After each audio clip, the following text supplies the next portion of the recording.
clicked 10 a couple of times while we were doing this, I think. There've been a few times where it's been a regular murderer's row here, yeah. Yeah, yeah, exactly. All right. All right, we're live. I believe we're live. Cool. Sorry, go ahead, Darren. Oh, so I might have to jump away a few times because I got this terrible head cold the past couple of days. So every now and then I get sneezing and Shane and I just had this conversation. It must be going all up and down North America because half the people here in the States are all walking around sneezing and blowing their nose too. Yeah, same here. I'm on the tail end of a cold as well, so my voice is still not 100%. But yeah, it's one of those things. And it's funny, one of my best friends who lives in Florida, we both got sick at exactly the same time. So yeah, it's a global cold, I think, going on. It's a pandemic. So we've got quite a few people watching already. So welcome to the live stream, folks. My name's Shane. We've got Steve as well. And we've also got Darren from Canada. Yep. And we've also got someone else who's just joined here. Let me just click over. We've got Bray. How are you, Bray? Yes, sir. Good. How you doing, man? Yeah, good, thanks. Looks like you're a lefty, as I can see from behind your... Oh, yeah, man. Very cool, man. A few of them. Got an instant, you got an instant towel, Shane. Yeah. We'll do some trades. Whereabouts are you from, bro? Have you been on the live stream? Yeah, I was trying to figure out how to get on before, but not on the live, just on the YouTube deal. Okay, cool, man. Yeah, welcome. Cool. Yeah. Oh, well, we'll start with the most interesting wall at the moment. I got a heater and some CDs behind me, and that's not so interesting. So what do you got behind you there that looks like a nice little Les Paul up on the wall? Yeah, let me see if I can turn this around. You see it? oh, yeah. Nice. It's a Duesenberg, is it? Oh, that's my new one. Sorry, I got the youngins in the back. That's the new Guild. Oh, yeah, wow. Nice. Yeah, I traded, I had this little Marshall amp, those mini stacks that I was looking to trade or get rid of, and some older guy just said, hey, I want that, and he brought this out, so I was like, cool. Yeah, very nice. Cool. Is that those Diarman type pickups? Yeah, they're different. They're bluesy type, jazz type pickup. It's not really my style, but it sounds crisp though. Oh, okay. I'm used to hearing them. Usually they're kind of bright sounding, the original Diarman type pickup, but I guess that one is different. Yeah, they're brighter. They're a lot thinner though. I don't find them that very full. Is it a pretty light guitar? I think I've played one of those before. It's no, not man. It is. Wow. Woo! It is. It's as heavy as Les Paul. That's for sure. Yeah. Wow. Stick as a brick. Yeah. Then. Yeah, you got a nice collection going on. It's good. I buy them when I can, man. Is it my imagination, or do the Les Pauls seem to be heavier than almost everybody else's guitar? Oh yeah. Yeah, they weigh a ton. There's no doubt about it. They do. They're heavier than Strats and Tellys. Oh, yeah, most definitely. Like, even this Epiphone, I got this, I think, in '99, and it's not hollowed out or anything. Like, it weighs as much as a full Les Paul. It's like compared to the new ones. Yeah. Like, it's got some weight to it, but. Yeah, very cool. They have to hire a Sherpa. So what's that? A 7-string? Yeah, this is we just moved back from the States, and there's a called Rondo Music, and they carry these agile guitars. Yeah, they got some high end and some lower end ones. I went with the mid one because I've never had a 7-string, and they're actually not that bad once you swap out the pickups. So I put an Invader in there. Yeah, very cool. Very cool.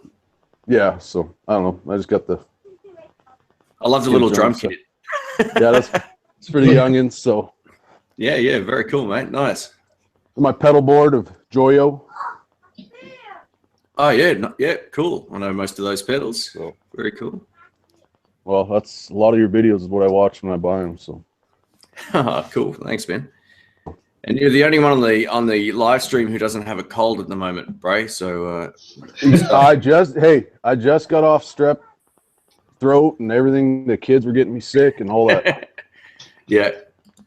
So. Oh well, it's definitely going around. I got asked from Mark in the chat here. He says, "Why does Steve look like a '90s time traveler?"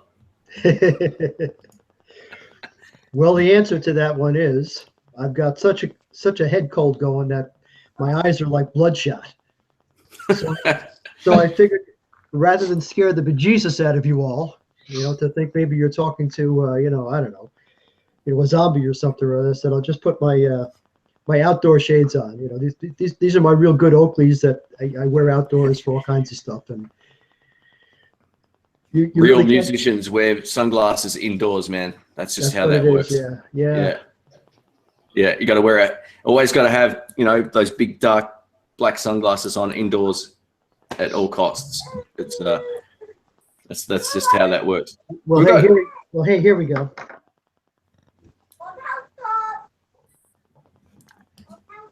Yeah, there you go, mate. We'll get you one of those blues hats, and you'll be laughing. There you go. One of those brimmed hats. So we've got a number of folks in the chat already, so let us know where you're from. If I don't know you already, we've got Nick in the States is in. Ostino. We've got ZD351 and Martin Hurry. I think that's how you pronounce that. So cool. Welcome, folks. Speaking of where you're from, where are you from, Bray? I'm from Alberta, Canada. Okay. Yeah, you said you're back from the States. Were you living in the States for a while? Yeah, I was down there working for an oil company and all that stuff, and then yeah, okay. Then Dangerous oil work. fell out. Yeah. No, it ain't what it was. It's I left the field. I took an office job down there, so yeah. So we were living in Oklahoma City. So home of JJ Cale. Alberta to Oklahoma City is quite a culture shock.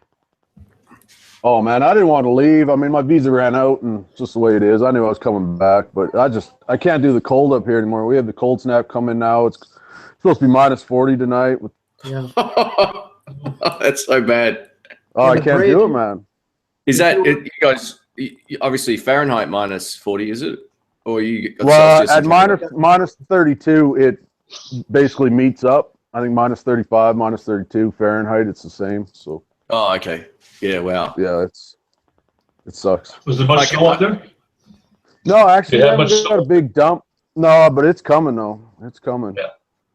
Here in Newfoundland, even know. in my area, we've had some snow, and we're supposed to get some what they call squalls tonight. So anywhere from 5 to 10 centimeters. You're on the East Coast. Coast. We're usually get more. You're on the East Coast. Okay. I'm on the west coast of on the western part of Newfoundland. I mean, so we get we've had some snow, but we've had some snow, but it's not too bad tonight. Yeah, I was out there. Oh, yeah, it's nice there. I was there in October, I think 2008. I was going offshore working, and it was a lot nicer than Alberta. I couldn't handle that type of weather, man. It gets pretty cold in Melbourne here, but it never ever gets below 0, Celsius on the most part where I live. So I shouldn't be complaining. -30, it's just awful. I don't like it. It's 4:15. Are you, Shane? What time is it in Australia right now? It's 10:13 a.m. Well, I don't know. The winters up here wreak havoc on the guitars because I just went through all this week redoing my necks and everything like that because they're all out of shape. Yeah. Oh wow. We're not quite as bad as you, Bray, but yeah, as I go from summer to fall and from fall to winter, I got to go back and check the truss rods on everybody because for sure they've either gone this way or they've gone that way. Yeah, but that's a whole season. Mine happens within 2 days. Just the temperature drop and the humidity. It's crazy. Do you really? Yeah, I should keep them in a case, but what fun is that? I keep all my guitars in cases, but most of my main the guitars I love the most, I keep them in a room, and I have a humidifier, so I usually keep the humidity around 40%. There you go.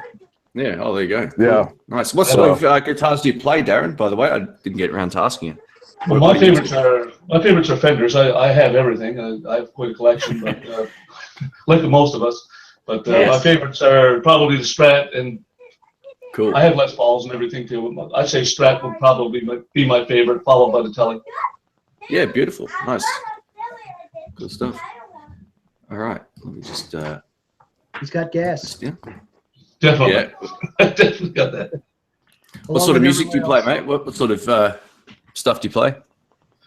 For me, it's a lot of blues, classic rock, of course, a lot of covers. I have a band here. We call it Newfound Frequency, that we put together about almost 2 years ago, and we're playing quite a few gigs.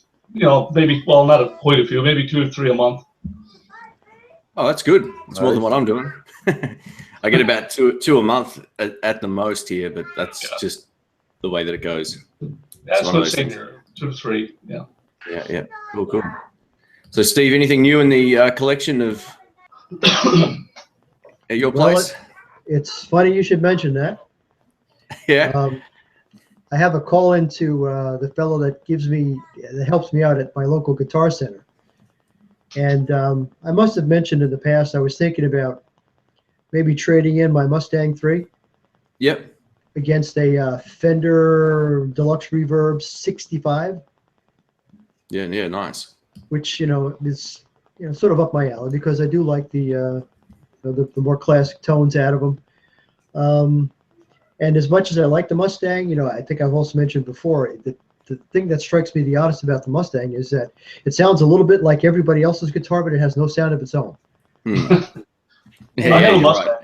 Right. I gig with a Mustang a lot. And I found it good. Actually, I really like the Mustang 3, but I probably find the best patch, the Deluxe. I use that probably more, and the Twin patch more than any other patch on the amp.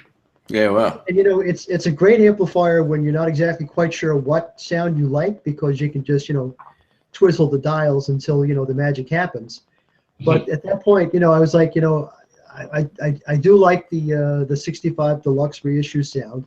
So I was thinking about going down tomorrow and either trading my Mustang 3 in for a 65 Deluxe, or I was going to go and take the guitar I got just a little while ago. I got a red Strat Classic 50s, which has been fun to play. But I was thinking about checking out which deal would be better if I traded the red Strat, which because it's Mexican, I call La Roja, in against the last few American standards that are left hanging around the guitar centers. So and I spoke to my friend Brett down there today, and he says, he says, I got one. I said, you know what, I really wanted to get one that has a humbucker in the bridge, like Fenders do, a Shawbucker. I said, and I really wanted it with a rosewood fingerboard. I don't have one. I don't particularly know that that I think that's just a cat's ass or anything, but I don't have one. I'd like to play it and diddle with it for a while. And since they dropped the prices $200 just a month or so ago because the American Professionals are now out. So I figured, maybe I'll trade it against that. So next time I see you, I'll either have a different amp or another guitar, one or the other. You know what'll happen? You'll end up with both. If you're like us. In a perfect world, yeah. In a perfect world, yeah. But there's still this money guy, who wants to get paid for all this stuff. Yeah. Has anybody seen that? Anybody seen that Kenny Wayne Shepherd on the Fender site there, speaking about the American Pro, and he's playing on it a bit and testing it out and talking about the features on it? Yeah. No, I haven't seen that yet. I saw it today. They made there's some nice changes in it. I'm trying to remember them all now, but I know the pickups has been redesigned. They got different types of all-nickel magnets. The pickups are done. The neck is different. They went from what they've been calling the modern C to some other version of C, and I haven't had the guitar in my hand. A deep C or something, yeah. Yeah. It's thin at the top, and the tapers. It's thin at the top, and the kind of tapers. Yeah. It gets bigger, it comes down. There's something a little bit different with it, yeah. And also the frets are tall and narrow as opposed to medium wide or whatever they call these things. Yeah, they're probably 6105 style frets. That seems to be what the in frets, Yeah. for most companies are using at the moment. They seem to, they're tall, but they're not quite that. They're not quite as wide. And here in the States, they gave it $100 bump too. $100 what? Sorry. Bump, an extra $100, so it's up to No, they were selling the American standards at $12.99 US. The pros are $13.99 US. Yeah, wow. So yeah, they're definitely going to be cashing in on this. Oh yeah, definitely. Yeah, I'd love if to. the improvements make a difference, and if the improvements make a difference in the sound of the guitar and the playability, I guess it's not a big deal. But it's interesting to see how people will adapt to the changes in the design of the pickups and the neck. Yeah, that's a good point. I was going to say, Steve, when you do take your other guitar in, definitely play them side by side and make sure that the one you're going to get, definitely, check them out. It'll be a difference of if I got the leftover American standard or went with the American Pro, difference of $300, US.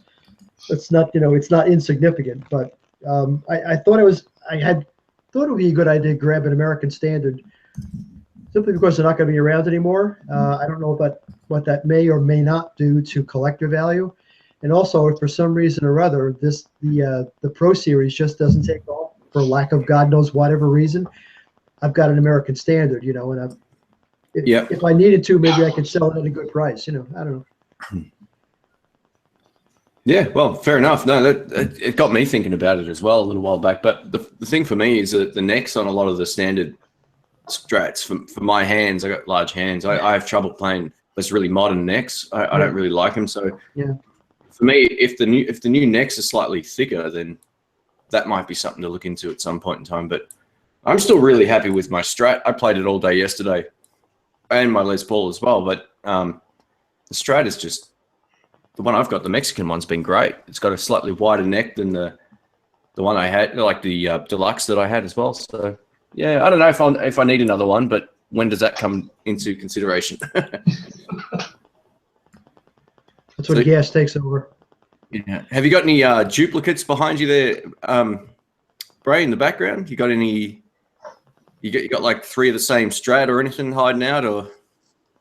No, I got rid of my Strats. I got 2 Tellys. I mean, one's LTD and one's just that Squire butterscotch finish I got on sale.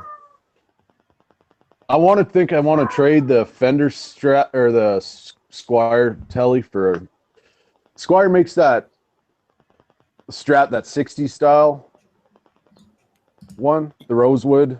Yeah. Brown. Yeah. So I don't know. Probably got a 7 1/4 radius on it, like my classic so. 50s does. Yeah. Yeah. It's just Squire. I don't know. I kind of regret. I had a Squire Strat and then I sold it, and then sometimes I just want to have one. Yeah, I really regret getting rid of mine. I had a Squire Strat, which was fine, like one of the 60s ones, and the classic vibe Telly that I had was just awesome. So yeah, I've come a lot. These Squire Tellys and Strats have come such a long way. Like you just swap out the pickups and some of the pots, and they're like.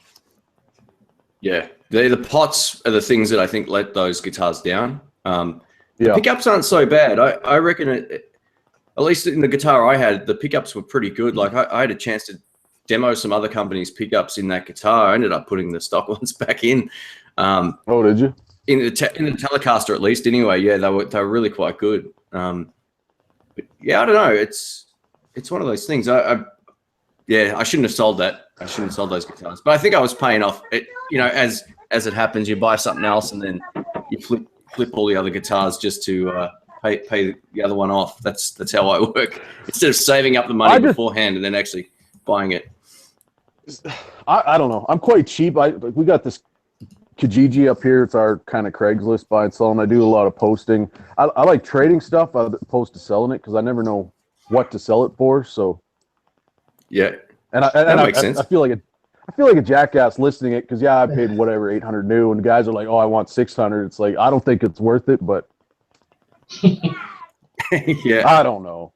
I'm just cheap that way, but I've done most of my stuff just trading up online. So Yeah, and you're a lefty too, so good stuff. Because I haven't even thought about trading any lefties at any point in time. I've always just come across something that I couldn't live without, and then I have to make a decision to sell something. That's sort of how my brain works. But I think you've got the system down. It's good. I find up here, especially in Canada, like the left-handed selection's even more limited. You walk into a store up here and it's like, I mean, it's the same 5 guitars sitting on the wall, but oh, we can order you something in, and it's like, well, one, I don't want to wait 4 months. 2, got to pay a restocking fee to return it, and it's, I don't know. I mean, it's just the nature of the beast being left-handed, but yeah, no, I know. What now that's in like. the States, I can walk into any pawn shop or a lot of just mom and pop outfits, and like there's a bunch of lefties in there used. So I was just buying anything I could find, and that would be a good thing for me to do next time I'm in the States. I don't get it. When I was in the South, I got to a few of the secondhand shops and the pawn shops, all that kind of stuff. But yeah, I think you're probably going to get your best deals at those places. I remember seeing Fender Twins for a couple of $100, like secondhand. yeah. Wow. Yeah. Oh, they would cost you, $1,000 secondhand. So yeah, there's definitely some great deals to be had. Make a good video series, I reckon, going around to all the secondhand shops and seeing what sort of what guitars you can find. It'd be a great little series. Well, and the States has a lot of southpaws. Like you did that one series in Florida, was it? That one episode. Yep. Yeah. Jerry's. Yep.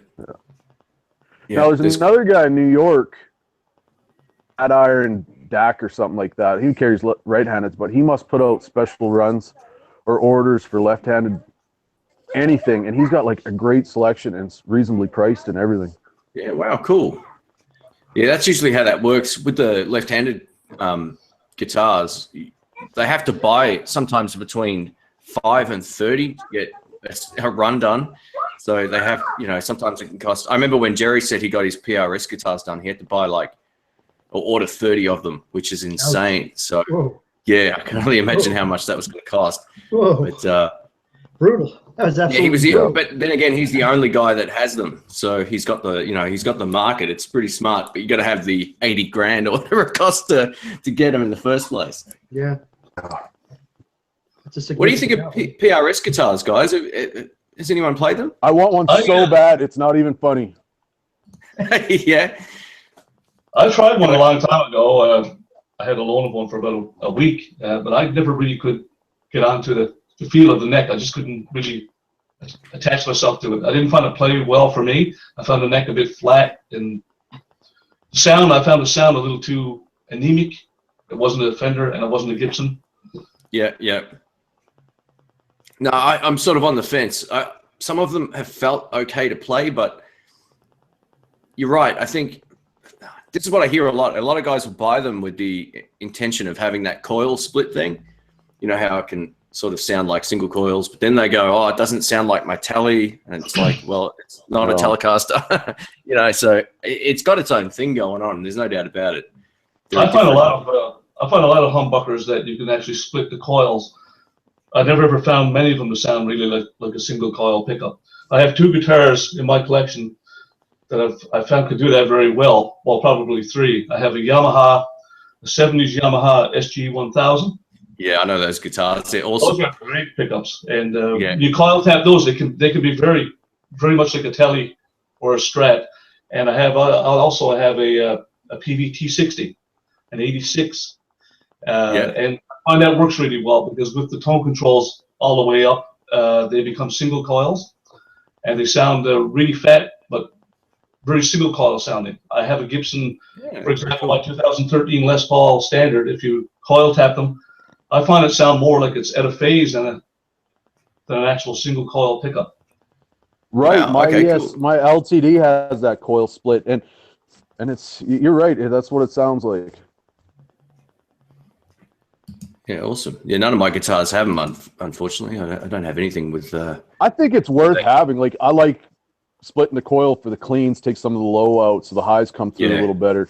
And it sounds great that way, but then once you go to hit some dirt to it, You got to put it back in. Yeah, I reckon rhythmically It just you doesn't can't sound beat. the same. Yeah, rhythmic playing or rhythm playing is single coils all day for me. I reckon going back to Strat after playing other guitars for a while, you know, just playing rhythm, you can't beat that. That or a tally, obviously, same sort of thing.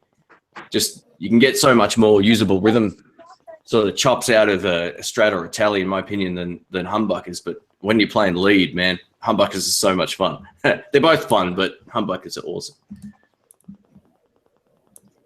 So someone asked, what's our opinion on agile Les Paul style AG 310? I don't know that particular guitar.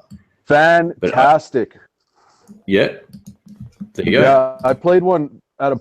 I didn't buy it because the guy was just asking too much. But I played one at a pawn shop down in the States, left-handed, and they were worth every penny.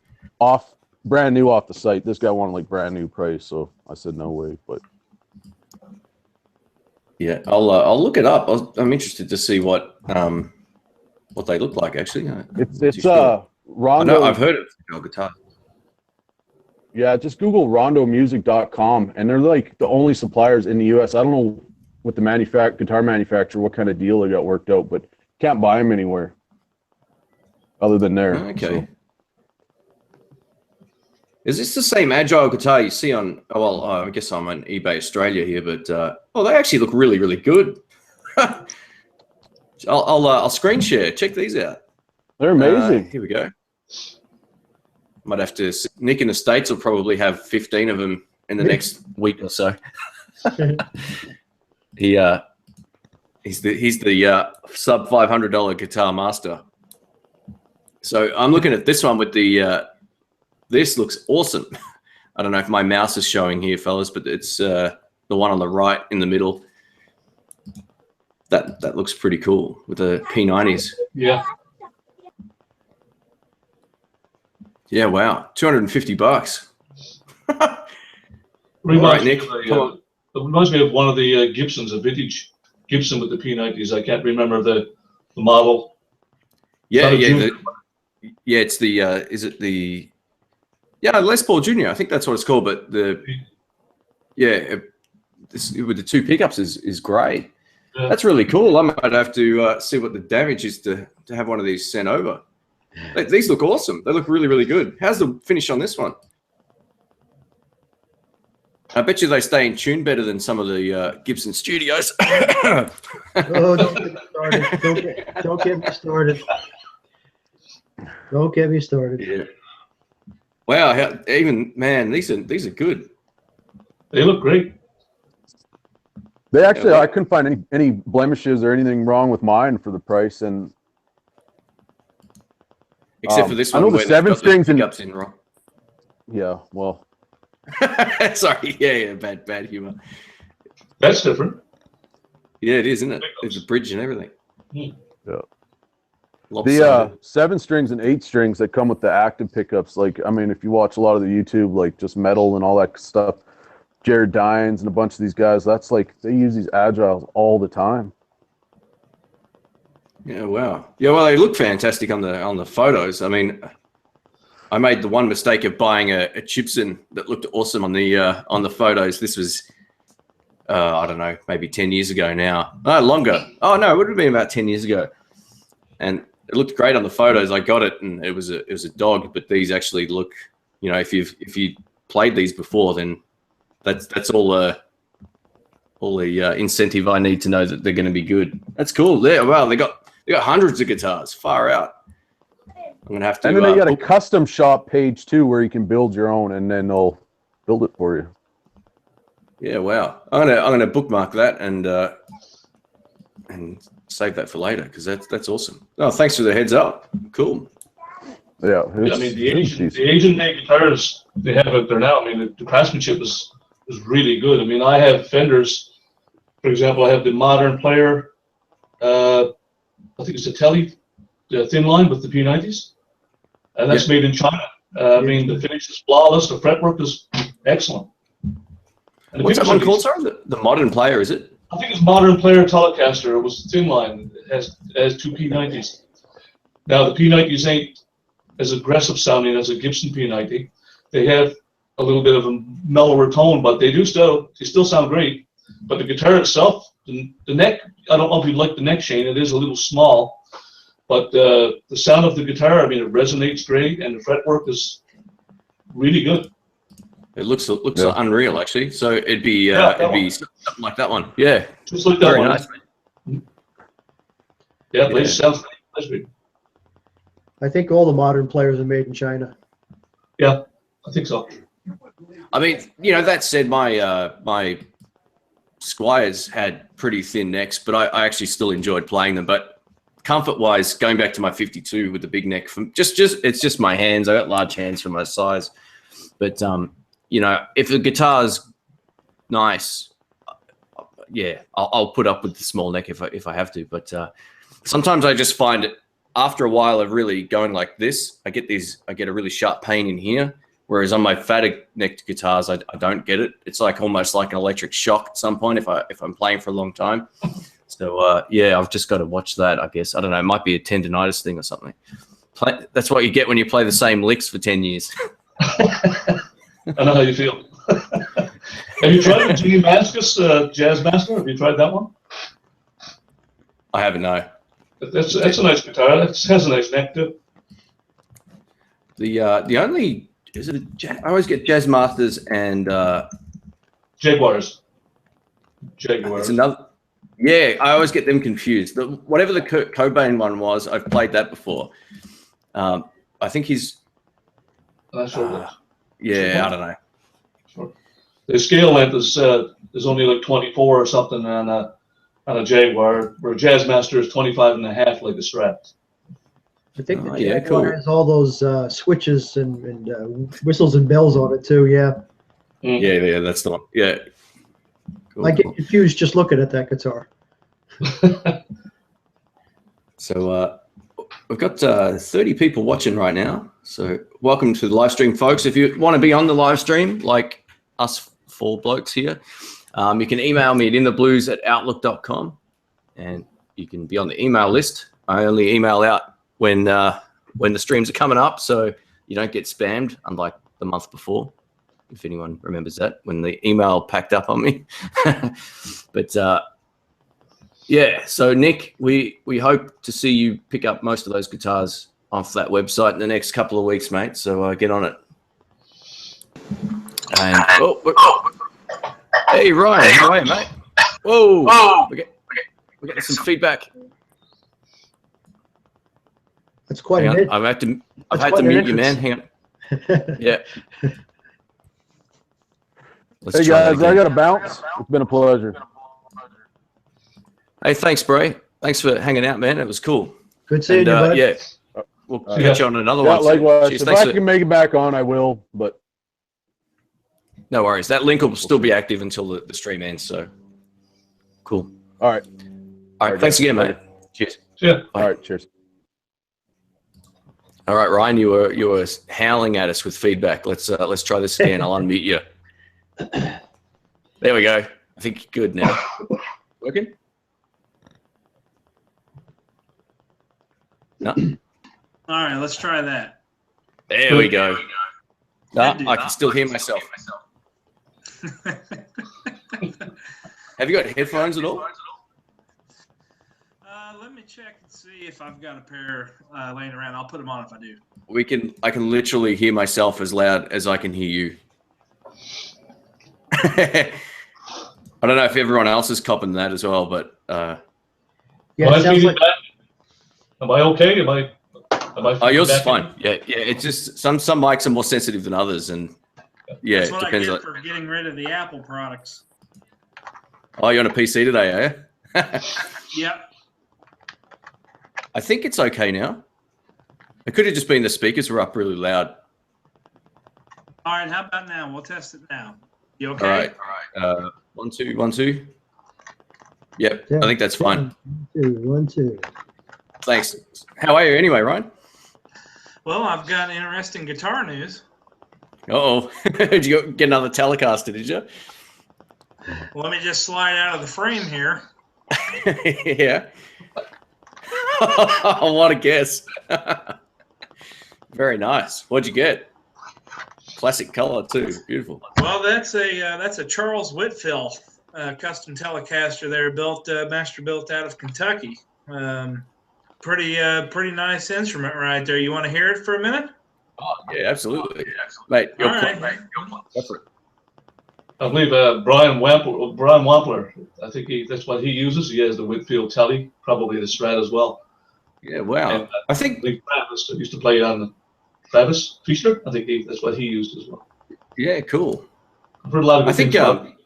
I've seen some of these guitars around on other videos too. So they must be making some good stuff. Yeah, very cool. Oh, nice. Oh, there we go. All right, let's see how this thing works out here. All right. Hey, hang on a sec before you start. Yeah. Oh, actually, I'm still getting feedback, but I was going to say, what happened to the PRS? Did it meet its demise, or you still got it? It met its demise. It got sold. Yeah, I can't get away from a Telly. It's the guitar I'm meant to play. You know, it's just it is what it is. You got the accent too, man. So Telly's the way to go. Oh yeah. We got to get you some headphones in a sec too, because it's hard to talk and have it come back at you. Sound like you're on a delay pedal. I'll get some Yeah. headphones on my, All right, iPhone here. rip into it, man. Go for it. Oh yeah.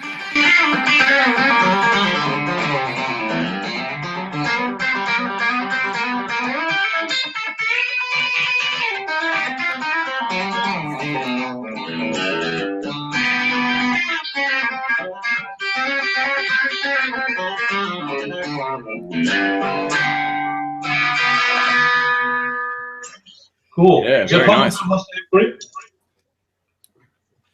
You plugged into Sorry? a Mustang 3 then? Yeah. Back to the Mustang 3. Nearly every time we do one of these sessions, someone swapped something or bought something else. I like it. Hey, you know what? This is. What do you think? How's that Telly sound? Does it sound like a Telecaster? That it sounds does. awesome. That it But does. can you do me a favor and maybe try play something like country style? No, I'm just joking. that's plenty country, man. That was good. Yeah, just tell us when you're ready, Ryan. Yeah, that's. Anytime now, bud. And a 1 and a 2.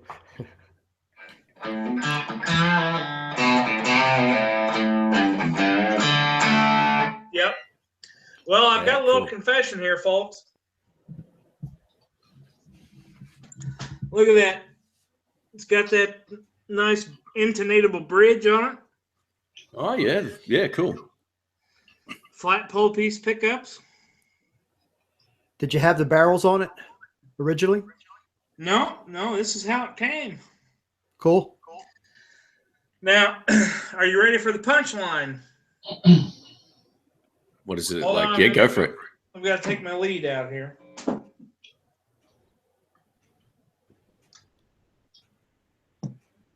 Squire.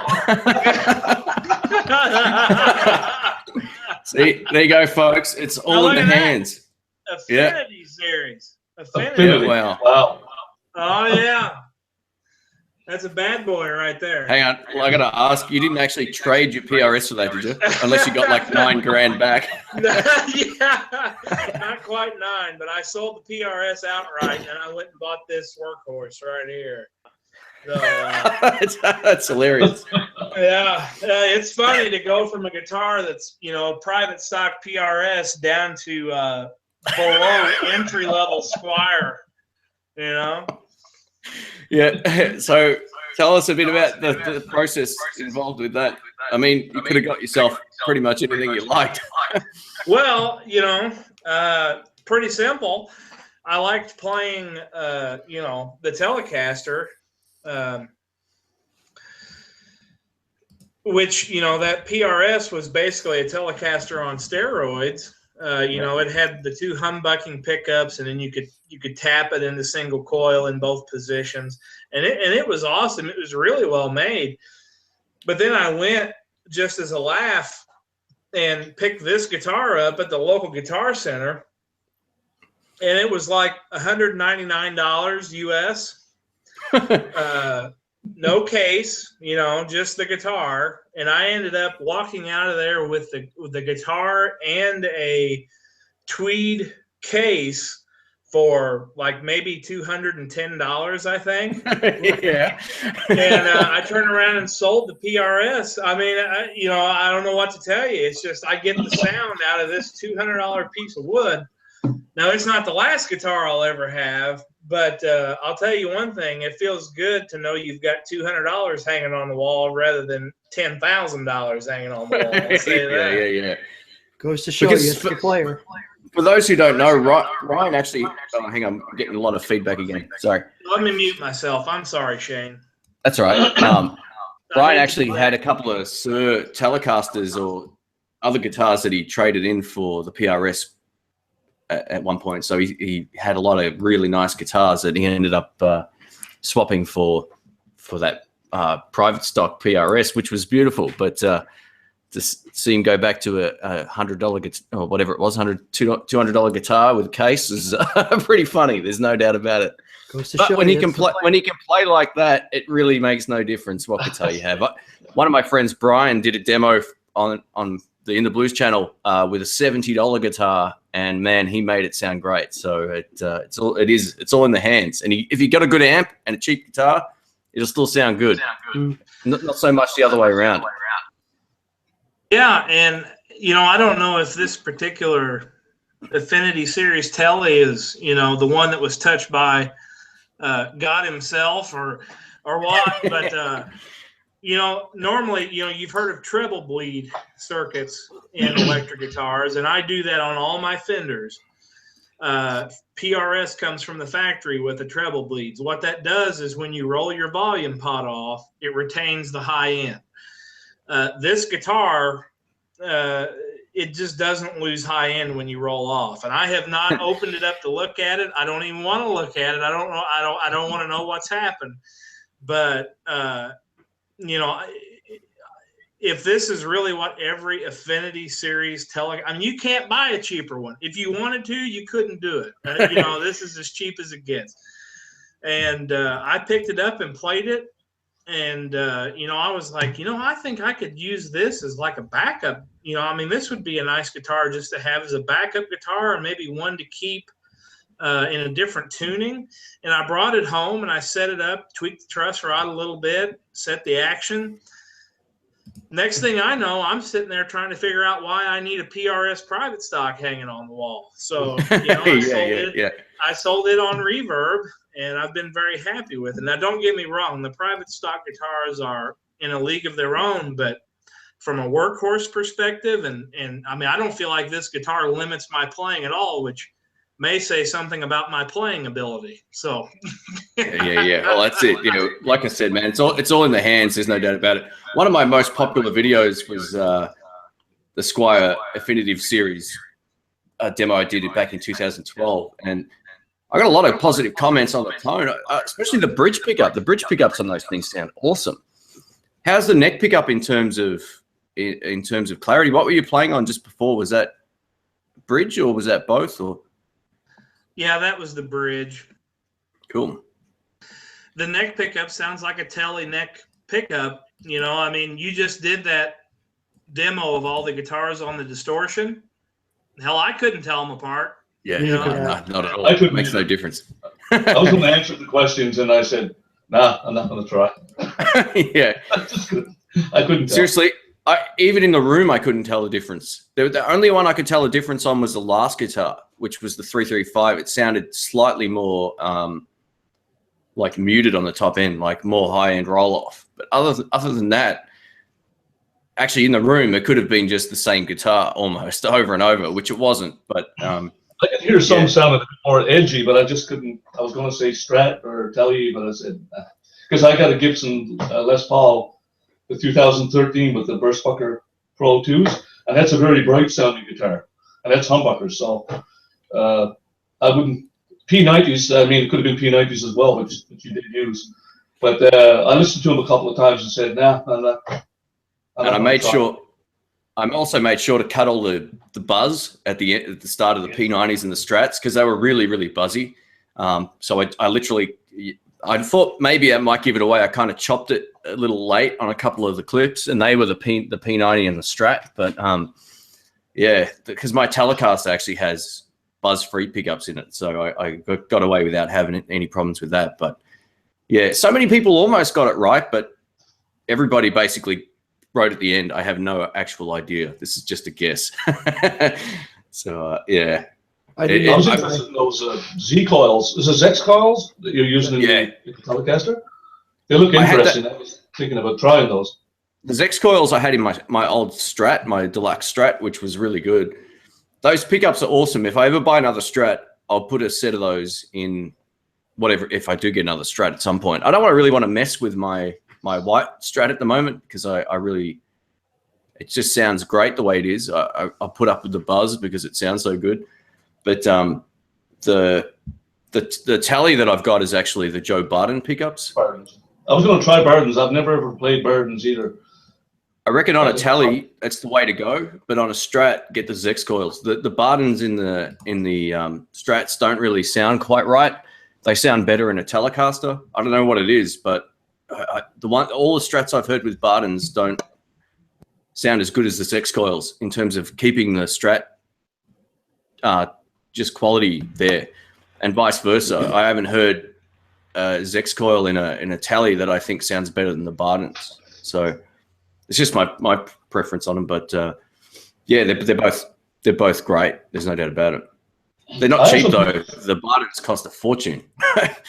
I have some pickups in the Strat. Actually, they're not noise free, but they're slider pickups. I believe I was telling you that. I was on the chat room in the last video you had there, and they're from Australia. And they're great pickups. I had them in a Strat. I had a Strat put together for me here this year with ash body and stuff. And the pickups come from Slider in Australia. I think the pickups Canadian were $500. Yeah, they sound great. They're great sounding pickups. Yeah, I haven't tried them yet. I don't think I actually had heard of them until you mentioned them, because I do remember you mentioning that now. Yeah, a buddy of mine actually that built a guitar for me mentioned those to me, and I played a couple of guitars that he had those pickups in, and it sounded great. Yeah, cool. Yeah, they look great. Yeah, there you go. The ones I have, I think, are the SRV 59s. But I think my buddy he worked something out with him to have him wound, one of the pickups or all of them wound a little differently, and he'll do that. He'll customize a pickup for you. Yeah, nice. And mine sound great. That's cool. There's another pickup. I like his website too. It looks really good. I like the coffee stain thing here. Hey, Steve, I just wanted to tell you it's good to see you today. I didn't know if you'd been out shooting skeet earlier or what the story was. Well, actually, these are my shooting glasses, but yeah, someone said he looked like a Mark, I think it was from the chat, said he looked like a time traveler from the 90s earlier. That's right. That's right. I was just saying, Ryan, I got such a head cold that my eyes were like bloodshot, and I didn't want to scare the bejesus out of y'all just sitting here, with staring back at you with red eyes. So figured I'd throw. We're lucky we didn't do this last week. I could barely talk as well, so it's worked out all right. Well, better this week. I'm muting my mic every now and then and just clearing my throat because it's still hanging around. Yeah. Shane, you had the that mean going back to amplifiers there. You were talking about a while ago, and I was going to jump in there, but I bought a '68 custom deluxe actually because of watching your videos. I did have the blackface 65, and I did like it. I liked it like yourself. I really loved it for clean, but I found when I did put pedals in front of it, I always had that high-end type of fizzy sound. And I don't know if I never ever got out to play it live. Maybe if I had to turn it up to 4 or 4.5, it might have made a big difference. But I found the '68 custom deluxe much better with pedals in front of it than the '65 blackface reissue. Yeah, look, I think at lower volumes, I'd probably agree with you. I think the 68s in general take pedals pretty well. And I just did a shootout between a Princeton 68 and a 65 as well, which isn't live on the channel yet, but it will be soon. And I thought that the 68 sounded better with pedals than the 65, but the 65 is a whole lot cleaner. It's funny because I sold playing live, I liked my 68 more initially, but then I like the how do I say it? Like the 65, if you can actually crank it loud, it kind of rolls out some of that high end that you're getting. Like just tube distortion tends to sort of roll out a lot of top end. But my speaker was like, I had that amp for years and I used it loud a lot too. So I think speakers can kind of soften out over time, especially on the highs. I never found mine to be too ice pick or fizzy. Like I get a lot of comments on videos saying that, you know, did I find the stock speaker to this or that? I actually really loved the stock speaker on the 65, but it doesn't have the 68 doesn't have the clean headroom of the 65 at least from the amps that I had. I've heard other 65 deluxe reverbs that break up a lot earlier than the one that I've had. So I don't know.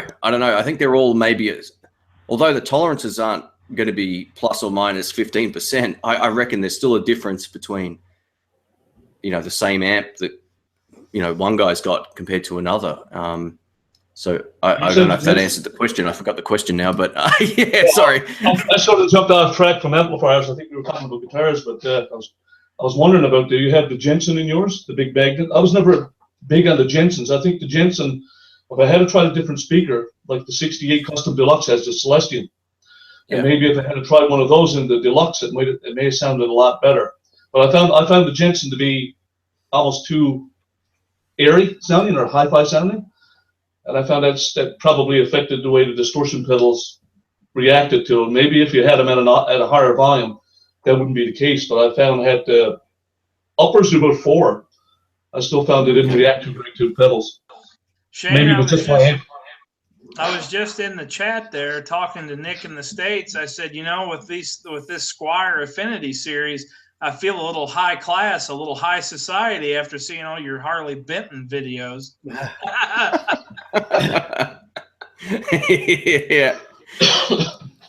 Now, Nick, we love you, Nick. He does some really good videos. You know, I'm kind of interested in this Harley Benton craze from Tolman. You know, I think he's got it figured out. Yeah, no, Nick makes good stuff. I like his videos. As soon as I started watching his stuff, I don't know how I came across his channel, but no, he's a good dude. So yeah, his videos are definitely cool. But in terms of the deluxe reverb, I never had any problems with any type of distortion pedal with it, to be honest. Even with the volume, I used to run it on 7 some nights at places as well, or in most places was plenty loud on those amps for me, 4 to 5. But yeah, I just don't. The Jensen I had was a CK12, I think it's called. Yeah, that's what was in mine. Maybe it was just my particular amp too. It could have been biased that way, maybe with my particular amp too. Yeah, that's what I was getting at. Like I had a friend of mine, Ken, who had exactly the same amp as me. The 65, we both had the same amp. His sounded completely different to mine. So I don't know if it's so much the speaker or what, but I reckon it could be the way it's biased, or maybe it's who knows what it could be. But yeah, his and mine sounded very, very different to each other. So yeah, it's I guess that's how I come to buy my 68 Custom. Was watching your videos. I was interested in. I mean, when I read about the basement circuit and that as well, and it's probably my favorite Fender amp right now. I really do like it. It's a little bit of hiss in it, like people will say, but I don't really find it very annoying. Not as bad as I thought it would be. And I find it takes pedals really great, and it still has a great clean sound. Oh yeah. I mean, they're great sounding amps. There's no doubt about it. They absolutely sound good. But well, look who's joined us here. Yeah, Mr. Terry, how are you? Hello. Little less hair in both areas. Well, mate, me too. So you shaved your head, did you? Comes with age. Yeah. Next year I turn the big 4. Oh, okay. Uh-oh. I like your T-shirt.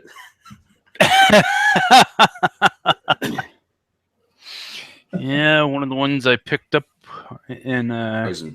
place. Oh, there we go. Sorry, there we go. Chat just froze. Terry, Yeah, there we do you go. have any Harley Benton guitars? Only the Telly that I modified the neck on. How Oh, was it before you modified the neck? I couldn't hear you there, Ryan. yeah, he's breaking up a bit. How was it before you modified the neck? How was it before I modified the neck? Again, in regards to the neck itself, as I said, when it came stock from Harley Benton, when I got it, again, I'll refer back to what I say every single time in my review for it, the Harley Benton TE52. I said it's just like crossing a Squire Classic Vibe body, 50s Classic Vibe body with a Squire Vintage modified Telecaster's neck. Yeah, wow, cool. So, I mean, again, for what you pay for them, like the neck has a nice. If you want, let me try to spit it out. If you like a really, really, really thin finish on a neck without screwing around with it. Terry, you need a drink or something. I think you're nervous. Yeah, I haven't been online a whole lot. But yeah, the finish on the neck by default is a really, really thin one because with a blade, I was able to scrape away the finish, and even with a piece of 320 grit sandpaper, it took only like about 1, 2, 3, 4, and it was already to the wood. So that's like a really, really, really super thin finish. I'm just trying to see if I got anything myself here running that might be causing lag.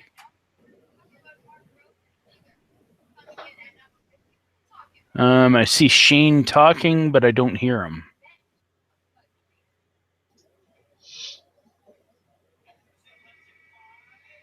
Yeah, I can't hear Shane either. Did he mute himself? Maybe he muted himself. Myself, I used the mute button. Sorry, guys. I just was going to say before I had to mute Ryan because he's. I think it was something to do with some feedback there. We hear ourselves back in our headphones after we talk, so it gets a bit confusing. But, I think there's two of him here now, so maybe I'll put the old one. Actually, I'll wait and see which one comes back up. Double your pleasure, double your fun. He's a clone. Let's see if I can. I don't want to eject him because that means he might get kicked. Oh, there it goes. It's done it automatically now. So we're He's good. a We're Chipson? yeah, that's it. Or a Tokai? Sorry, a Tokai would be more appropriate than a Chipson. Did you see his new I like those acquisition? guys. No, actually, I didn't. Yeah, Terry, you missed it. Look at that custom shop Stratocaster or Telecaster hanging on the wall back there. Ah, nice. So That's a 52. That's actually it's a 51. It's a no-caster. Oh, German- nice. The Germans would call him die Doppelganger.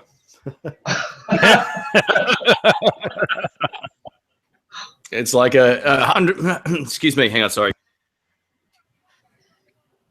It's the El Primo of Telecaster guitars, there, mate. So for those who have just joined us again on the chat, or on the stream, who might have missed it earlier, do you want to give them another rip on the no-caster back there, mate? You got to. Yeah, let me grab that Fender custom shop 1951 no-caster down off the wall here, and I'll see if I can't make it talk a little bit. Alrighty, awesome. With the heavy relic and the Kung Fu grip. Make us jealous again.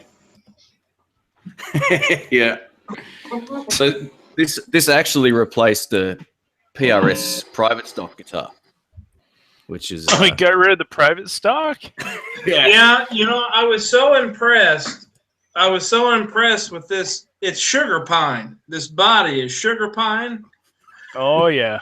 I was so impressed with the body and the neck on this thing. Let me show you the figuring, Terry, in the neck on this. You know, I mean, it's about as good of a quarter sawn cut piece of wood as you can get. Hold on. Let me flip it around here. Here it comes. Drum roll. Look at the grain in that. Whoa. Yeah. Yeah, that's insane green. Yeah. There it is. All the way up to the bolt. Jeez. Hey, what's it say on the bolt there, mate? Made in China. No, now you Telecaster connoisseurs out there will know this is not a pure 51 no-caster, because a 51 no-caster would have flathead screws in the neck bolts right there. This is a 51 53 hybrid. That's what makes this one special from the because in 53 they went to the Phillips screws, you know. If you look at a 52 like American Vintage or anything from the custom shop, they're still flatheads. But this one's got the Phillips. That's what made them sound different.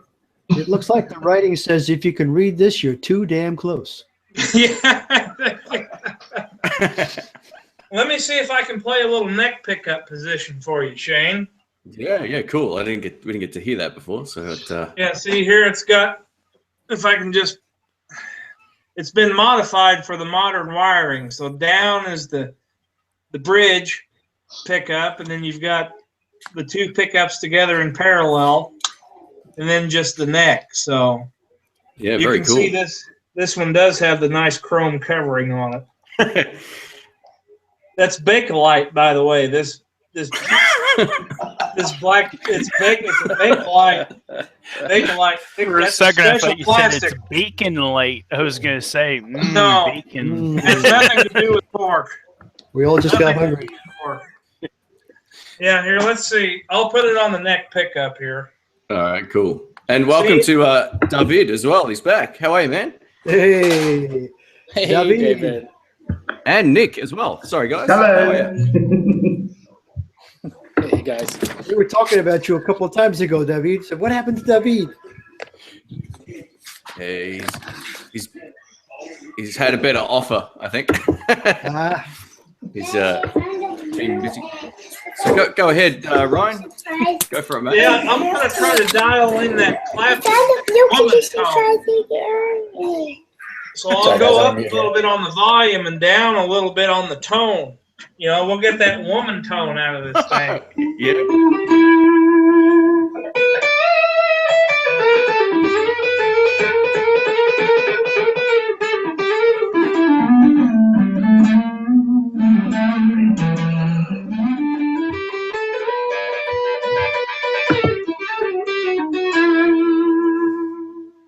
See, that's like the clapping woman tone, and now I'm going to turn the treble up a little bit, roll off the volume. Now we're going to get a nice, kind of a slinky, kind of a Hendrixy type thing here. Let me see if I can.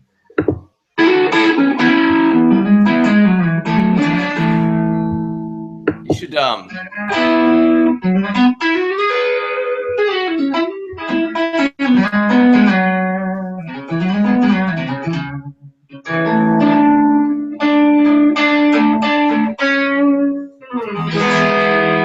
Hey, Ryan, you should send an email to Paul Reed Smith and just give him some pointers on what you liked about the Squire or the private stock guitar. Well, now hold on. This is a 53-51 hybrid. This is not a Squire. Yeah, my bad. This is Terry. Are you still listening? Mm-hmm. I'm going to give you a little bit of the middle pickup position now. All right. I'm going to use my pick. This is a Dunlop. See if I can. Yep. With that. Yeah, those are good. Nice Tortex, 1 millimeter. It's nice thick.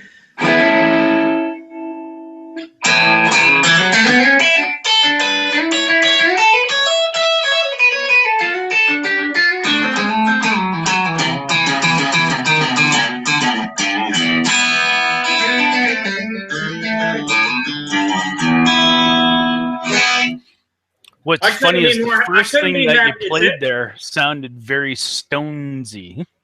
It's everything great about a 51 no-caster, but it's got Phillips screws in it like a 53, so that if you have to take the neck off, there's no problem with stripping anything out or accidentally hitting the finish. You get that nice grip out of it like you get with a 53 Phillips screw. And that's where the tone comes from as well, is the difference in the screws, I reckon. Well, I mean, you can get a lot more torque on the neck joint. Yeah. More torque on the neck. Tone screws, a new YouTube debate for years. Tone torque. That's it. I was just thinking about it. Did you happen to then try the new American Professional Telecasters with the 4-way switch? I wouldn't waste my time with an American Professional when you can have a 51-53 hybrid like this. Oh, true. I was just saying, like, I know myself when I seen that announcement and seen some of the things, I was just like, wow, they've really done some interesting and nice kind of changes with that American Professional series. Look at especially the Jaguar. Look at the clay dots on the neck here. The thing of beauty, man. Absolutely. We'll talk again in 2 weeks and see how we're going. Yeah, Terry, look what they put on the head. Look what they put on the headstock of this. Look how they signed the headstock. It says if you can read this, you're too damn close. Oh, Squire. And then they put Affinity down on the end. I think that's an upgrade.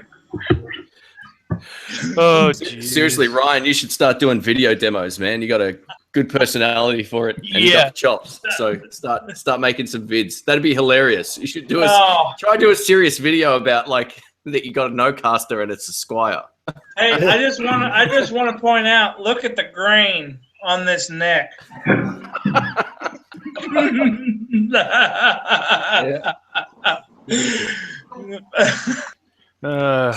We've got John from Australia as well as joined. How are you, mate? Hey, good man. Yourself? Yeah, good, thanks. I'm Good not to have you echoing back this on. time, am I? No, you're good. We're leaving the echo to Ryan today. Oh, good on him. Yeah. Well, I shouldn't stay long because I'm actually out on the street of. I'm just outside the hall where my daughter's doing her dance and lesson. But cool. I saw all the cool people on. I said, "Oh, I can't miss out on this." You must have been watching the wrong stream, mate. Who are these cool people you speak of? All right, I'm just trying to be polite. You mean guitar nerds? That's it. Gas bags. Yeah. We are the cool people. Yeah, that's it. How's things with you, mate? Anything exciting in the guitar world for you? It's been very quiet. I'm sort of like going around living my life, but just sit there and noodle at home by myself. It's a sad state of affairs. Yeah. It's always more fun getting new guitars that you don't need. That's That's me. it. I haven't bought one for months. It's terrible. Yeah. Well, we're going to ban you from the chat now. No. I'm just kidding. It's awesome stuff. And we also got Nick here too, man. We can see you, by the way. Good to know. Good to know. My daughter who's been saying, I want to see and say hi. Wait, Matt. Hey. Hi. So, yeah, a good little stream. I've been staying on mute and just kind of laying back on it because of the insanity in my house. But no, that's all right. That's all right. No but worries. anytime Terry's going to jump on and David's going to try, I figure I have to at least make some effort to jump on and say, hey, right? You know? Yeah. I think David's always got really bad connectivity problems. I don't know if it's just he's on Wi-Fi or what, but he's dropping out a lot. He wasn't kicked or anything. He just literally disappears and then comes back. So he couldn't keep it up. That's a problem that some men have. It's okay. So what do you think about us about those Rondo guitars from that the guitars from the Rondo website? I've had a bunch of them. I bought my first Rondo in like 2003, 2004 when they were more exact Les Paul shapes. They were awesome, and then they kind of adjusted it out. They're really good quality, made in Korea.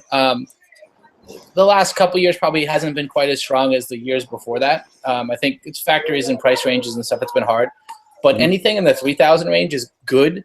And like the 3100s and 3200s are great. I was at my buddy's house last night who has probably 25 of them and all different stuff. But they're a great like chassis to then put some Duncan pickups in or put some upgrades on, that kind of stuff. Boutique When you pickups. say 3,000 range, do you mean like the model numbers? The model number, yeah. They've got Gotcha. they start now at a 1900, which is a bolt neck. Then they have a 2500, which is like their entry level set neck. Pretty good guitar. I had one though. I sent mine back. It had like cut frets, and the finish was kind of dodgy. Okay. But I have a 3010 SE that's nice that came in. That got dinged in shipping, but I've kept it. And then I played a few 3100s and 3200s, and they're awesome. But honestly, go find a used AL 2000. They were $200 for years, and they're awesome. There's nothing wrong with them. They're great as a little modding Les Paul kind of guitar. Yeah. I think it's You're one of the like great my little deals. hero. You're a savant of the cheap guitar department. You know, I mean, I feel like I overspent on my Affinity Series Telly after seeing some of your Harley Benton, TE90 business. I really splurged. Yeah, you did. You went big, man. It's just fun, man. They're I love cheap gear because you can try a bunch of different ones of it. Like you can go through it. You don't. It just keeps it interesting. So, Yeah, it's fun. Also, with the Agiles, they're also made out of One World, a lot, as well as like the Paul Reed Smiths and the Paul Reed Smith SEs. So that's why they have had like really good quality. The only reason why I got rid of my Agile AL 3010 was the simple fact of it's like 10 pounds hanging on my back, and it's like, ugh. But I mean, a lot of people that looked at my channel and heard that guitar all thought it sounded pretty amazing. Yeah, cool. Gary, you're supposed to be one tough cookie. I didn't think a 10-pound guitar would be too much for you. Unfortunately, the back crumbles like a cookie. Folds like a lawn chair. Yeah. Yeah, there is that, isn't there? I will say they Rondo's moved factories lately, so they don't do at WMI. They every couple of years they go different factories. The latest one hasn't been as good on their low end stuff, but it's still good. I think for the money, it's still a great deal. Yeah, cool. Yeah, they got some great stuff. I'm just still browsing their website now, actually, and having a look at what they got, and they got lots of cool stuff. The only thing that I can say that sucks in regards to them is if you're someone who does not live in the States. Oh, okay. Because in the States, you get the cheaper shipping, the cheaper cost. Anyone outside the U.S., they have to pay, like in regards to me in Canada, when I got my AL 3010 in 2012. Terry, you get free health care. You don't have any right to complain about Agile guitar. Yeah. Free health care. Anyways. Don't you whine about the shipping. I had to pay $130 for shipping and duty, whereas anyone in the States, you're paying flat. I think it's like a flat $20 or $30. And also, anyone outside of U.S. or Canada, no warranty. Whoa. Yeah, the other problem is their descriptions aren't always 100% accurate. Matt, hold on, but their descriptions aren't always 100% accurate. It's almost better to buy them used because you'll get a better idea of exactly what you're going to get. They're really like a zero touch. They won't open the box. They won't even inspect the guitar for you. They just get everything in and they ship it out because that's their model. They don't advertise. They don't do anything. They are Shane, the middleman. Hey Shane, do you feel bad about his $30 shipping story? I'm sorry, say that Shipping again. guitar to Australia. Oh yeah, it'd be 230, maybe more. Yeah, it'd cost more, probably close to 300, depending on how it's sent, depending on where it's coming from too. So the last time I actually went on $30. Rondo and priced out an Agile, which was an AL 310 at around the $300 US mark, it ended up being that it would have been $164 for for it to be shipping and customs, so it actually has gone up about $40. See, we're lucky in Australia in one way. We pay $200 for shipping, but we don't pay any import tax unless it's over $1,000. So the items, not including shipping. So if the item's $800-900, we still don't pay any extra tax on that, which is pretty cool. But yeah, but we, you know, everything to get to Australia, as John mentioned, cost a fortune. It just, but the benefit you have, at least about being in Australia, you don't have to buy an Agile. You got the luxury of having those nice Tokais down there to snatch up. Yeah, that's you can't get Tokais in North America other than importing one. Yeah. Even the Chinese Tokais here are whole different ones than you guys have. You guys have good ones. And then $20 for left-handed bastards. I know. I don't know why they do that. It's ridiculous. They charge us because they can. Yeah, that's exactly right. I'm surprised Gibson doesn't charge a premium for the new lefties that they got out, because they actually got lefties. Yeah. I'm keen to see what they're going to be like. I haven't seen any locally. I don't often get to guitar shops that sell a lot of expensive guitars, like a lot of high-end Gibson stuff anymore. It's just too dangerous. I don't want to put myself in that situation. Shane likes to hang around at Jackson's famous guitars. In Sydney, is that the one you're talking about? Yeah, that Jackson's, the one you were talking about, where they would sell stuff they didn't have. Yeah, they're long gone. Yeah. I hear rumors that he might be starting a business again. Believe it or not. So a business he doesn't have. So basically, what this guy would do, my friend Rick sent 2 of his custom shop Strats to this guy to resell, and they were sold, and then Rick never got paid, and then they got sold again to other customers that wanted the same guitar, and they never got guitars. So this guy's business was literally just take stuff from people and make as much money as you can, and then go into hiding. It was a really good business model. What you want to do is send them a picture of Rick and say, "Look at the size of this guy. Are you sure you want him? You sure you want him angry with you?" Yeah. Rick's too nice for that, though. He'd it's it was pretty bad. It was pretty bad. Supposedly, like hundreds of people got stung from this guy, like got burnt from him. So I was just glad. I was so close to sending my Gibson 335 to this dude. I'm just so glad I didn't, because I wouldn't have got paid and he would have sold it maybe twice. I bought a cheap axe there like a week before they disappeared. Yeah? Yeah. Cool. Yeah, I thought it was, I wasn't sure if it was all high-end stuff or what. I've never been in there, but... Most of it was like rare and vintage type sort of thing, and but they all of a sudden got a shipment of all these Indonesian Hamers in. And they were sort of doing that like as a bit of a side thing. I got told it was the boss's wife's sort of like side deal or whatever. Yeah, but I went back the next week to pick up another one. I was choosing between 2, and when I went back, they were all gone. Empty shop and a lot of angry people.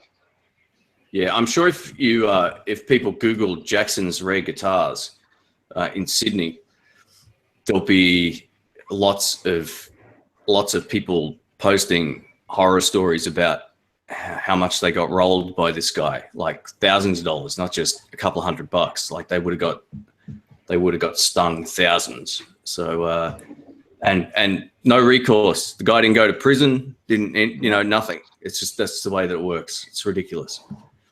So yeah, if you want an interesting read, I'm sure you'll be able to find some stuff pretty quickly about his business practices. So check that out. I bet he's never had a 51 no-caster 53 combo custom shop flame neck grain down there. I can tell you that. They don't even send them to Australia. No. Special screws and the Kung Fu grip. Don't forget now.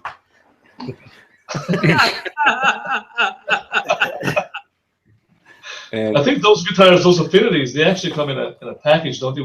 You can buy them with the amp and the guitar and the tuner. Yep. You could be right. Yeah. Let me tell you something. True. Let me tell you something about that's got me a little bit crossways with Squire these days. I could go in right off the rack and buy the Butterscotch Bakelite Black Pickguard Telecaster right off the rack. But you can't just walk in and buy an Affinity Series Stratocaster at my local Guitar Center. I'd have to buy the amplifier and the gig bag and the tuner and the cheap nylon guitar strap and the Andy Timmons beginning guitar video. You'd have to buy all of it all at the same time. I just want the damn guitar. Don't forget the whiz-bang music stand. Yeah. Steve knows what I'm talking about. He's from the United States. He knows how they sell these Affinity Series Stratocasters. Oh, yeah. You got to buy, They like to package them. What's that? You whiz on the stand and it goes bang and falls apart. It's funny you should mention that. So what's funny though is they won't have an Affinity Strat. They'll have one classic vibe Strat, one classic vibe Telly, 300 bullets, and a bunch of those kits. And you're like, carry some good bottom end gear, but no, they'd rather carry their Mitchells and a bunch of other junk. It's just a bummer. That's right. Nick wants the best and the brightest of the bottom of the barrel. That's what he's after. Well, I walk right in. I go to the used rack. My Guitar Center's, whoever does the buying there, God, there must be blood on the floor from the trade-ins because what they put the used stuff up for is cheap. So I go right in, I look there, I make sure everything's cool there, then I might walk through the rest of the store and then look at used pedals. I'm cheap. You should be lucky that Pixie doesn't live near you. He might have picked you out of the Oh, he does, but he goes downtown and I go here. Pixie's 2 towns over from me. Oh, he's also crafty, but he goes for more metally pointy stuff, which is good. He likes that like the shredder stuff from the 80s, which is good. I somehow miss that if I was into that, I'd be screwed. I have enough guitar, genres. I got really excited for Pixie Licks. He got that rosewood neck Telecaster, the seafoam green with the rosewood board and the rosewood neck, and I thought, well, look at this. He's going to come in here and start playing out of a Fender Twin, maybe a Bandmaster. He's going to put some country licks down. Oh, hell no. He put it right through a 5150 PV emulator running out of his gargantuan, double CPU, rack mount machine, and he's playing Van Halen coming out of that thing, And I was wanting some Merle Travis, and he was playing Van Halen. He can play though, man. He can play a lot of different stuff. Like he's good. But yeah, he likes that 80s metally rock stuff. Oh yeah. No, the guy's got chops. There's no doubt about it. He totally shreds. He was one of the first guys, I think, back maybe. I don't know how long he's been on YouTube, but probably almost as long as I have. He was one of the first guys doing like Chipson videos. That's how I found him. Yeah. I think when I bought mine and I had problems with it, I think I might have YouTubed it even in the early days, like 2008 or 7 or whenever it was when I bought mine, and it was a wreck. But yeah, I remember seeing him in the early days of me being on YouTube. I don't remember exactly what year. It might have been a bit later than that, but yeah, he's done pretty well. So yeah, what's new for you, Nick? Any Hello? Got some more guitars? Hey, how you doing, mate? I've got, what I just got? Instead of buying, because I'm broke and it's Christmas, for the most part, I got a buddy lent me a Jimmy Page Orville from Japan. Oh, yes. That is amazing. And then I'm surprised you don't have a Bad Cat Jimmy Page. I've got my Bad Cat Blue. I'd have more Bad Cats if those guys had their act together. Their communication and businessy, exchangey stuff isn't so good. I'll leave it at that. But so the Orville is awesome, and I just borrowed a late 80s, early 90s Bernie Les Paul Custom Black Beauty that's epic.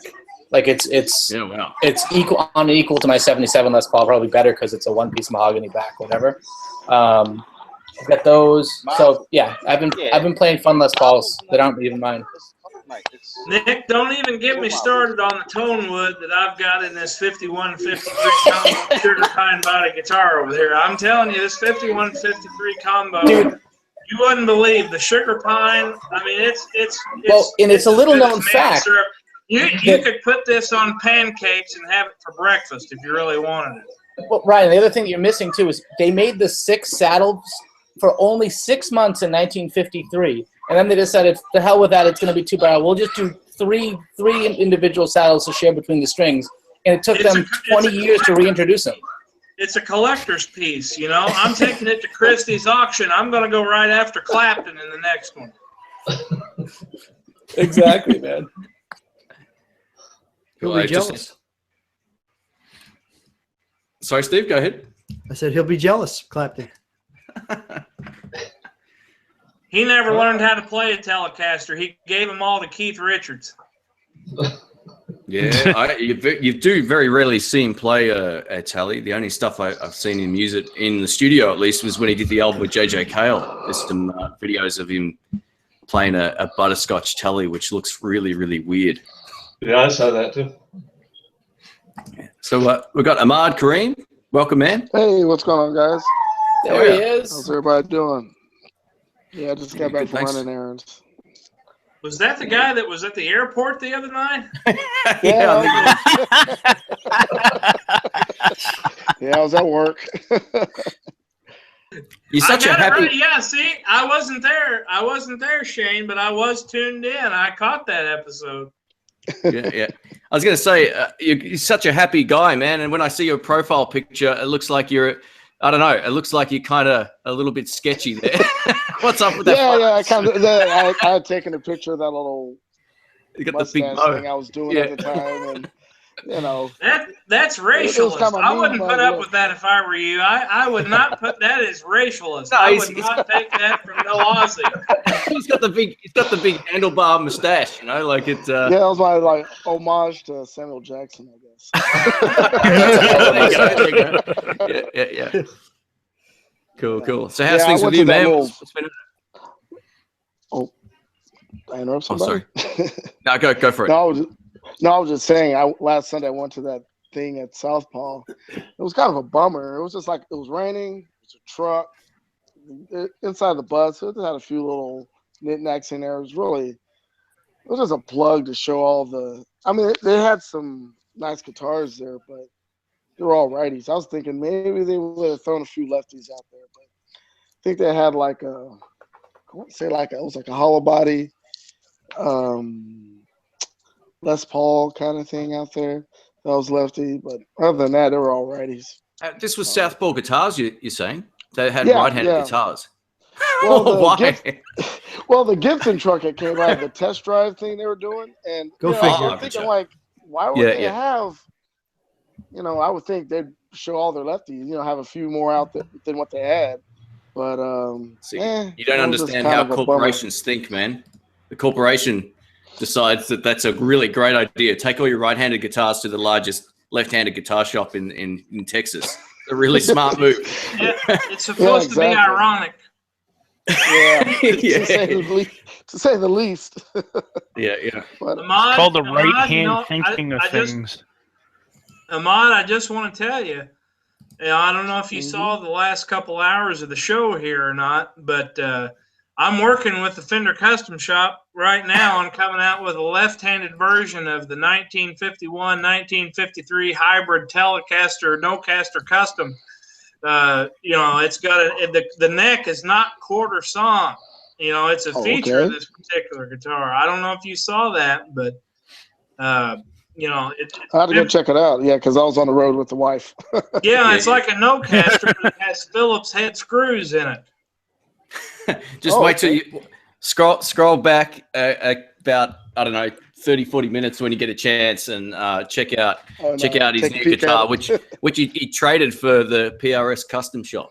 I tell you, that tone torque, there's nothing like it. I mean, when you get that solid connection between that maple neck and that sugar pine body, I tell you, you pull that pine, you pull that maple together, and you get a real solid combination. I mean, that is tone transfer like Hipshot could never bargain for, I'll tell you. Yeah, just check it out. Sounds good. It's pretty funny. Pretty funny. You'll get a good laugh.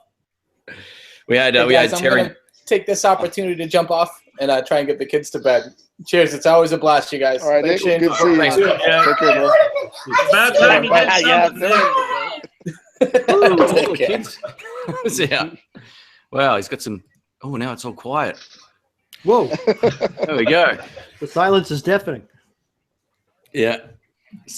So, Ryan's new tally is definitely worth I don't know how to say it. It's definitely worth checking out. Let's just put it that way. I still can't believe they take a bus full of guitars to a left-handed shop and have right-handed ones. That is so stupid. Exactly. It was like they were packing up. That's Gibson for when you. I got there.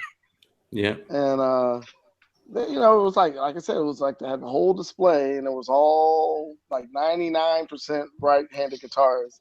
The Explorers, a couple Explorer, Firebird, and the new V.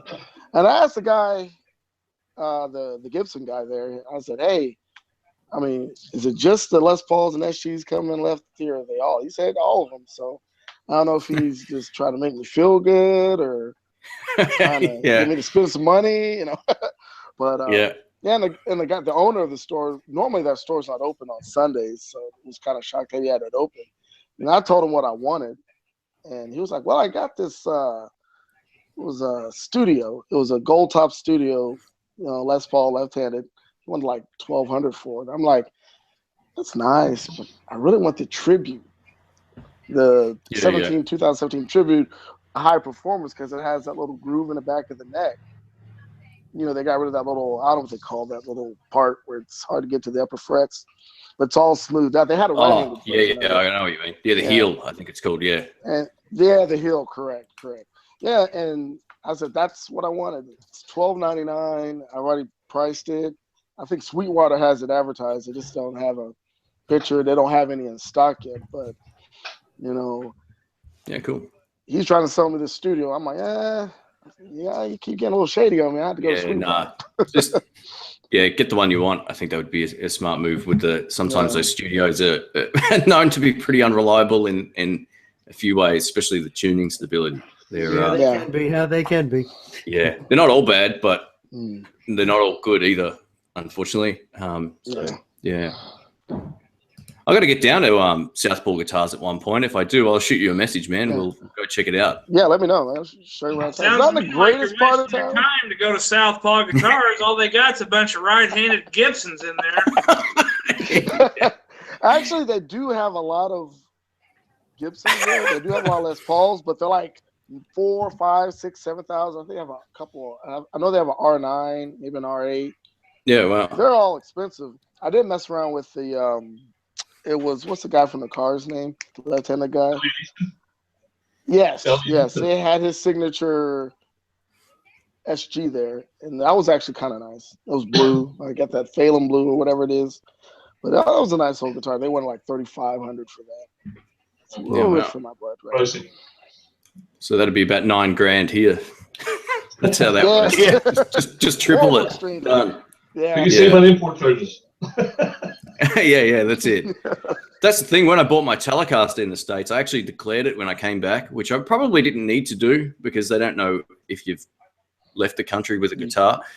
But that was the only guitar I've had to pay import duty on at the airport because I declared it, which was... How much was that? I think I paid $1,500 for the guitar, was somewhere around there, and I paid 10%, so $150. Oh, that's not too bad. It's not too bad. Yeah, it was still like here they were close to $2,700, so it was still way cheaper. Wow. Well, yeah, you want Shane, you take that $150 and you put it to the Fender Custom Shop, you can get a 5153 hybrid. Man, I tell you what, I'm gonna have to watch my Affinity. Oh, sorry, I don't want to give it away, but I'm gonna have to watch my video of that particular guitar from 2012 again, and just see what sort of tone I am missing out on. There's no doubt about it. Check for the special screws. It has such a bite, such a vintage correct bite to it. I mean, it's got that. Does it have tone screws? They are. Yeah, absolutely. They're tone screws. That's what we were saying before. Yeah. Well, it's built for all practical purposes. Ahmad, it's a 51. For all practical purposes, it's a 51 no-caster. But it's got the screws from a 53. Oh. It's got the Phillips head screws. You can get more torque Ask Steve. He knows all about it. He's wearing shooting glasses right now. He'll tell you all about the torque on those Phillips head Torque settings. screwdriver. Here you go, guys. Look, tone screws. That's tone screws. You can actually search for it on eBay, on Google. Yeah. Yeah. I need to get some more tone screws. The toe screw wars. Well, there's your next video, Shane. There's your next video. Yeah. How much difference do your stainless steel screws make versus I don't know, sheet aluminum screws or something? Yeah, I'm gonna have to try it. What's the tonal differences between using copper screws and titanium screws? There you go. Well, Gibson, after all these years, Gibson had to figure out that they started with a brass nut and that didn't work. They had to go to a titanium. Fender started with titanium on their in '53 with the Phillips head screws. This has got titanium screws in it. You're not going to strip the head out of it, no matter how hard you go at it with an electric drill. I'm gonna have to do a video about tone screws. I'll take it very, very seriously. Actually, I reckon Ryan, that should be your first video, man. You're gonna have to demo this new guitar of yours, and I'll have to get a torque wrench out and talk about the torque. The tone torque. Well, Shane, if you do this video, I get special mention now. Okay. Oh, absolutely. Don't worry about that. No, I'll give a shout out to both of you guys. Yeah, for sure. Now Shane just I don't know what I'll ever have to do if I have to shim the neck on this thing. What's that? Sorry? Shim the neck. I don't know what I'll do if I ever have to shim the neck on this thing. I'll need some adamantium to go in here as a shim on the neck. At least. Yeah, is Wolverine still alive? Some nitron boron or something or other. That's right. Sorry. I think we cut Terry off. What did you say, Terry? Oh, I said you need to get yourself a left-handed Squire Affinity Telly to do a video now. I've done a video on one back in 2012, and it was great. It's had 170,000 views or something. So it's done pretty well. It sounded surprisingly and played surprisingly good, except for the neck pickup was a little rolled off on this particular one. But yeah, I don't know. It could have just been that might not have been wired correctly. I'm not too sure. Maybe it was the whole bass pickup thing that they used to use back on the old 50s tellies, where the neck pickup had no actual clarity. That's what just cut all the high end. Yeah, my 52 telly was like that when I bought it. I had to get the electronics modded in the shop to make the neck pickup usable. Yeah, they made the period correct, and I believe they put the kit in there so you can modify it to the modern style. And there's another idea for another video there, Shane. What happens if you put left-handed screws into your right-handed guitar? Oh, versatility. Yeah. Oh, and don't forget the difference between metric and imperial screws. Oh, God, don't even get started with that one. Oh, my God. Wow. It changes the phasing of the tone wood. Yeah, you're going to be busy in 2017, Shane. You got all these videos. Your screws will be out of phase. yeah, exactly. Oh, man. Cool. Oh, well, we've got 32 people watching, so thanks for being in the chat. If anyone wants to be on the live stream at any point, you can email me at intheblues@outlook.com. We can have a maximum of 10 people, I just realized, in here at one time. So we're not quite there yet, but we're not having any fun. We're not having any fun at all on this one. Yeah. Actually, I got a new pedal I'm going to show you guys. I picked this up yesterday from a guy locally here. It's from a company called Sega, not as in SEGA, like the game console, but like Bob Seger kind of. Okay. And this thing's pretty cool. I haven't actually used it. I've heard there's only one demo on YouTube of this from Brett Kingman did one, and it's made in Australia. It's his first pedal and only pedal, and inside it's beautiful as well. So I'm looking forward to demoing this. I'll probably start shooting this on Monday. It's kind of like a mix. That pedal's like a rock. Yeah, it's a bit of a beast, huh? I bet you it does the night Bob moves Seger too. joke.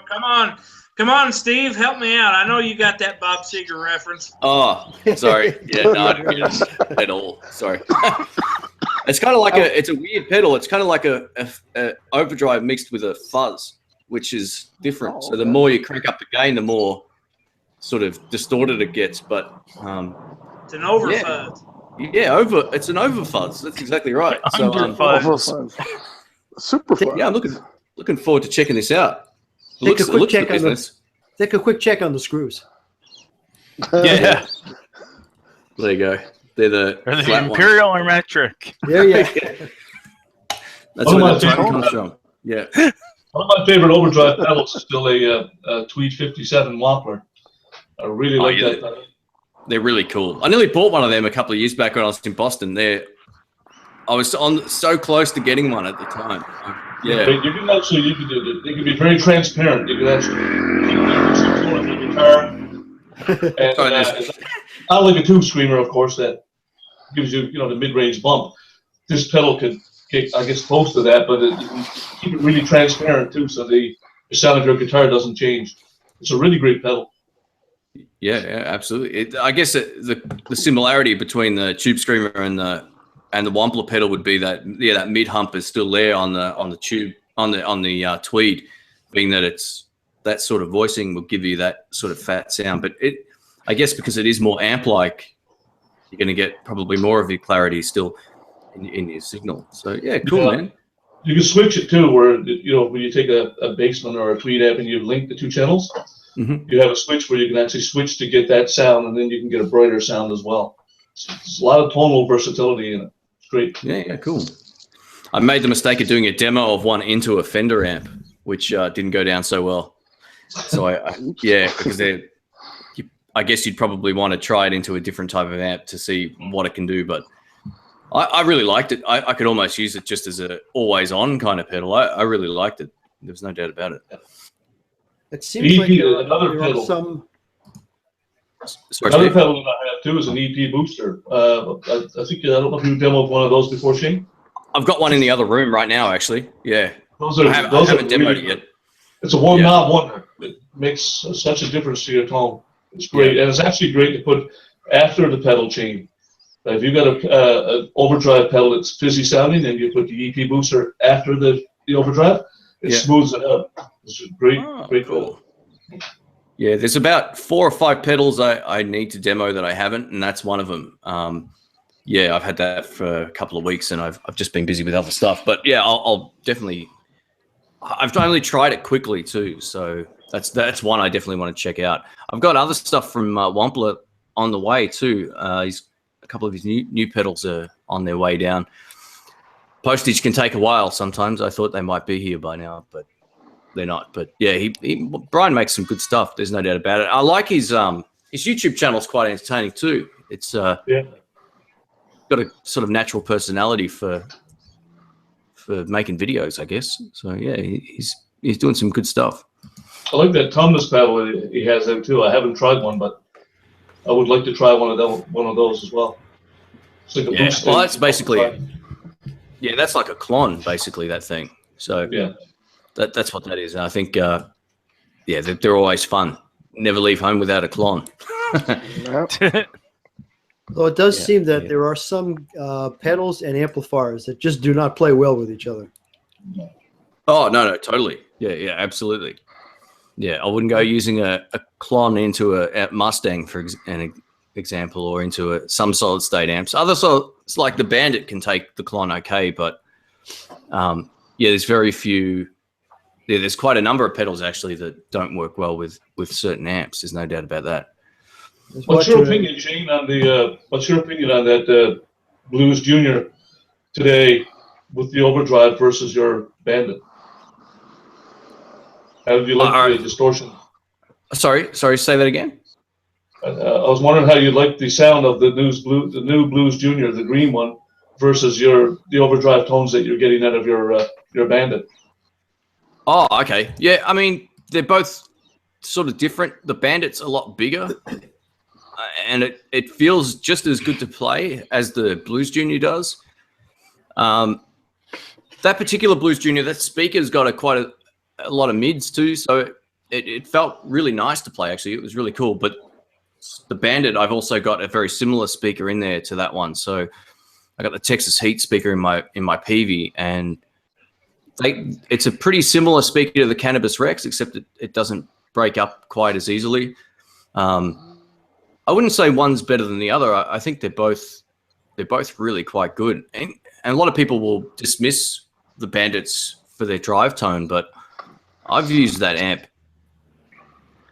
100 times since I've got it live, and it's fantastic to play. Like, it really feels good. On all my Facebook live streams, I have the Bandit at low volume, and it works great. It's just a different sort of sound.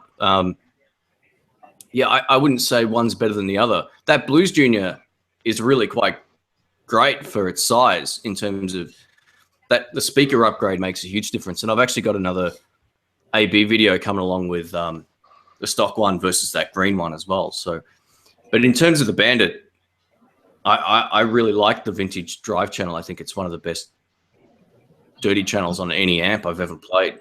So I'd like to run a 153 into that vintage channel. Yeah, man, you'll get some vintage tones. I regret selling it. I had read it, and I love the tone of it, but it wasn't getting used. I was using other amps at the time, so I had to unload it. But I'm kind of regret selling it. I had the red stripe one, Shane, like you have. Wow. Mine, I think, was made in, I don't know if it was Korea or China somewhere. Yeah, same as mine. No, okay. No, they're not. So that particular model was made in the US for about a year, and then it went to China for a year or something. So I've only ever played the Chinese ones. I haven't had a chance to find one of the US made ones here in Australia. But yeah, they're both good. I think they're basically the same, and they're really reliable. I mean, those amps aren't new now. They came out in the 90s. So they're tough. Yeah, they just keep going. There's no doubt about it. Did you guys ever watch Glenn Fricker's channel? The Spectre? Yeah. I do. Yeah, same here. He really let Line 6 have it on this latest Spider 5, didn't he? My goodness. Yeah. Oh, what happened? Oh, the guy from Spectre's Sound Studios you're talking about. Spectre Sound Studio. Yeah. Oh, he's awesome. Yeah. What did he hammer the new amps? Did he? Well, I mean, he literally hammered it, and he kind of did a spoof of Office Space on it. Oh yeah. Pissed off a ton of people. Yeah. I'll have to check it out. I'm subscribed to his channel, so I'll have to take a look. Cool. Yeah, I went and played one of the new Spiders, hoping that it would be good. And I'll be damned, the Fender Bandit, or not Bandit, the Fender Mustang. I got Bandit on thanks the a mind. lot, Shane. It's all right, you'll have a Bandit soon. The Fender Mustang. I mean, it's just, what an amp. It's a great amplifier. It really is. And I think it sounds better than that Spider 5. Oh, I wouldn't be surprised, especially if you like Fender tones. Like, if you're a fan of Fender amps, you can't beat the Mustang. It's like that new Marshall one that came out. It's basically like the Mustang 4 years too late. It's probably going to do the Code. Yeah, that's the one. It's probably going to do the Marshall sounds a whole lot better than what the Fender models can do. So it just depends on your taste, you know. It's just one of those things. From what I've always heard, probably the Line 6 probably is doing the Marshall sounds better than even the Marshall Code. Yeah, wow. I haven't tried the new ones at all. The problem with the Code amps is they don't have an XLR nor a line out, like to go into a snake, into the PA. There's no line out on them. You have to mic them like a tube amp. Yeah, wow, that's interesting. I wonder why they did that. Yeah, I don't know. Lack of market research. Yeah, it's that whole taking the right-handed guitars to the left-handed guitar shop. Pretty much. It's supposed to be ironic. Cheaper to build, maybe. Yeah, man, that sucks. That's the whole point of buying a sort of digital amp, or one of those. Yeah, just want to be able to plug in and have all the outputs. The great thing about the Mustang that a lot of people don't realize is it's got stereo XLR outputs on the back. Yeah, it so does. if you're running it into a PA system, you'll actually get your effects to swap between speakers, which is really cool. I've never tried that. It'd be interesting to try it. I've never used the XLR outs on mine. Yeah, oh, they sound great. They really do. And I know Ryan uses his live pretty much exclusively through the XLR outputs, and you know, he bought another bass breaker amp recently and ended up going back to the Mustang because it's just so easy to plug in, and you can also change the output volume of the speaker versus the output volume that's going to the desk. So the independent, which some amps you just have to turn, the louder you turn up the amp, the louder the output is, which the output to the desk. Whereas on the Mustangs are independent, which a bit of thought went into that, which is pretty cool. Yep, it's a better solution all the way around. The Mustang is. Yep, I agree, Shane. I'll have to get another one now, and you'll have to get a Bandit. I had a Bandit probably 10 years ago. That was my first like real guitar amplifier after my little 10-watt Ibanez that I started with. Yeah. And you know, I used to run a Digitech GNX3 floor processor into the front of that PV Bandit. I just used it as a clean power amp. And if I knew then what I know now, I would have been playing into that vintage overdrive channel, you know, and then dealing with the volume knob on the guitar. Yeah, you can definitely get away with it. They're way more usable than what people realize. I mean, the speaker upgrades probably helped as well, but my friend's got exactly the same Bandit that I've got with the stock speaker, and his sounds great as well. So it's weird that a solid state amp has to be turned up to get the most out of it. You know, usually most solid state amps will sound, come on camera, will sound good even at a lower volume, but the Bandits seem to work like tube amps where you've got to kind of crank them up to get the most out of them. But yeah, you definitely get a good chicken picking sound with that new Tele of yours, mate. That it'll definitely sound good. The 51-53 combo? Yeah. Hybrid. I like how it missed 52 altogether. Don't you mean the chicken picking? It's a hybrid. Yeah, exactly. Yeah. Cool. All right, so we're getting close. It's the neck and body of a 51 with the screws of a 53. Seriously, man, do a soul of a 50. Sell it. Yeah. You're gonna have to do a demo of it, mate. I'll share it on my channel as well, so you can I'll link it so people can watch it. There you go. Get it straight. It's a 51 neck with a 53 body and 52.5 pickups. Let us know if you put those neck screws on eBay. Yeah. Yeah. So just search for tone screws. This is the Van Halen Frankenstein of Telecasters. Well, I knew you'd go back to a Tele at some point after talking to you for a few times on these live streams, but I didn't for a moment think it would be, you would have regressed that far, so to speak. But I've regressed all the way to 15 years ago. That's right. Yep. Yeah. Well, there you go, Ryan. You've named it. It's the Frankentelly. The Frankentelly. That's right. There you go. Yeah. You named it. Frankentelly hybrid. Get a trademark. Frank and Telly hybrid. Yeah, that's a good name. Frank and Telly. Frank and Telly. Put some hyphens in there. Frank and Telly. Yeah, Frank and Telly. So I've just been asked about the new Katana amplifiers and I guess what our thoughts are of them. I've only heard one live a couple of times. They're in shops here locally, but the guy that I know, one of my good friends actually owns one. They're extremely loud. They're really quite powerful for their size. They're like a solid state amp with some digital effects modeling built in, but they're very, very simple. A lot more simple than some sort of modeling amps out there. But yeah, I haven't heard them at their best yet. I'm waiting to. They're either been really really spiky on the high end or not enough. I'm waiting to hear sweet spot. So once my mate Rob manages to spend some time with it and get used to it, I'm sure he'll be able to get a good sound out of it. But I haven't tried the entire range of them. I don't know if any of you guys have tried the Katana amps, the new Roland Boss Katanas, but yeah. The only thing I know in regards to them is somebody put a 50 watter up on our local Kijiji for $220. So that tells you how impressed they were. Yeah, that's pretty inexpensive. Aren't they just rebadged Rolands? Well, I mean, they are made by Roland, I guess. Boss is the same company now, but yeah, I think the idea of them is really good. But well, yeah, I don't know. I don't know. Kind of like the Blues Clues. Blues Cubes. The thing is with the Blues Cube, I actually got to use.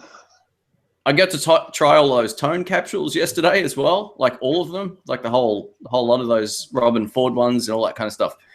The Blues Cube 30 watt hot, I think it's called. It's like a Blues Junior copy. Holy crap, that thing's awesome. It's tiny. It's got a single 12 speaker in it, but it's really quite small. Well, it's the same size as the Blues Junior, but it's way louder and it's solid state. And it's pretty nice. So they're very usable amps in the fact that they're very simple, which is good. The Roland Katanas don't seem as simple to use straight away. I think you still need to hook them up to a computer to get the most out of them. I don't know if you can just use, like, the good thing about the Mustang is even if you don't own a computer, you can tweak all of the patches on board. Yeah. Whereas, with these new Roland one, if you're not a computer savvy guy, I don't think you can really get the most out of them. And that, I could be completely wrong, but just from what I understand, looking at them and seeing them in person, I think you still need to get them hooked up to a computer to really mess with the sounds. But yeah, that's my limited experience on it. I think Rob said he might lend me the amp at some point to do a video on, so I'll see if I can get that done. Probably next year at some point, but yeah, would be interesting. Yeah, I'm always open to hearing different kinds of amps, and sometimes you find these hidden gems. Like you go, "Wow, this thing shouldn't sound this good. Why is it so good?" So I'm hoping that one of them is something like that. I could be wrong, but it's good when you find hidden gems in cheap gear. There's no doubt about it. That's why I think the Bandit thing's great, because you can find them for next to nothing online, or Craigslist or eBay or wherever. So yeah, if you can run up front at $200. Sorry? Yeah, they're very, very underrated amplifier. Yeah, absolutely. So the only other, out of all the Blues Cubes amps, the hot one was probably the most impressive just based on its size. I didn't think the new Artist Series one, the 80 watt one, I think it's the Artist, I always get them confused, was any better than the Bandit. It's just different. So I got demos, shootouts coming up of those as well. So I got lots of shootouts coming up between Roland stuff, Fender stuff, and more Fender stuff, and PV and all Roland, kinds of crap. Gibson, so, yeah, Roland, got lots Fender, of stuff coming up. Yeah, so every other day there's a video going up this month basically now. So I was up late cutting all my videos, well, not all of them yet, but halfway through cutting up all my videos. So I would love to hear a demo between the Mustang 3 and the Boss amplifiers. I haven't really found a better amplifier for digital amp than the Mustang 3. Me either. Yeah, I haven't seen one either. Well, I heard one. I should say, but. Coming from an owner of a 5153 hybrid, I can tell you that I've looked for the best digital solid state combo amplifier, and I do believe it's the Mustang 3, 4, or 5 series. Mm-hmm. But now, if you're talking about just pure amplifier, I did have a Kemper at one time, and it was really fantastic. But that's not a combo amp. You've got to have you've got to have a speaker, and depending on which version you have, you got to have a power amp with it. Same thing with the Axe FX. But for an all-in-one package for $300, a Mustang 3 is really hard to beat. It really is. Yeah, the Kempers and Axe FX. I mean, those are very high-end priced amplifiers. But yeah, in this price range, I don't think there's an amp out there that I've heard yet that can beat the Mustang 3. I got to ask. Sorry, Steve. Go ahead. Something that I've wondered about for a little while now, guys. If you're going to just consider cooling your chassis, are you not better off with a separate cabinet for your electronics and a separate cabinet for your speakers? When you put them together, they sort of heat their shared space up. If you had your electronics separate from it, wouldn't it be just more efficient for cooling? Yeah, probably. Yeah.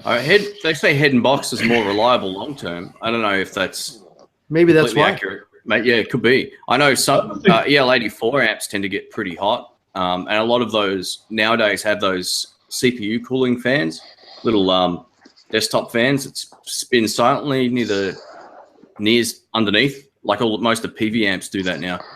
I think the tube life too as well. I mean, for the life of the tubes, I would think there would be more longevity in a head, because you're not getting the vibration from the speaker to the tubes as much as you are in a combo amp. So yeah, wouldn't it be easier to work on a separate head than have to tear through a combo to get to change a tube or God knows whatever you're in there for? Yeah. Oh, absolutely. I think it's just and I mean, changing speaker would be a lot easier in just the cab too. You don't have to worry about anything else. But, yeah. Guys, I had to split. I had to get off. So I guess I'll see you in the next Hangout. Really enjoyed this. This was my first one as well, so the timing was great. Congratulations. Thanks for joining, Darren. Cheers, man. Yeah. Thank you, guys. See you later. Take care. He popped his cherry today. Congratulations. Cherry, yeah, really. See you guys. Yeah. Speaking of which, too, we've hit the 2-hour mark, which is usually my time where my legs stop functioning. So yeah, I've been to the gym a lot the last couple of weeks, and doing the squats is taking its toll on my quads. So I've got to get up for a walk before I'm crippled. But all right. Yeah, thanks so much for joining in, guys, and congratulations on your new Telecaster, Ryan, and let's get you. It's beautiful. It is the cat's meow.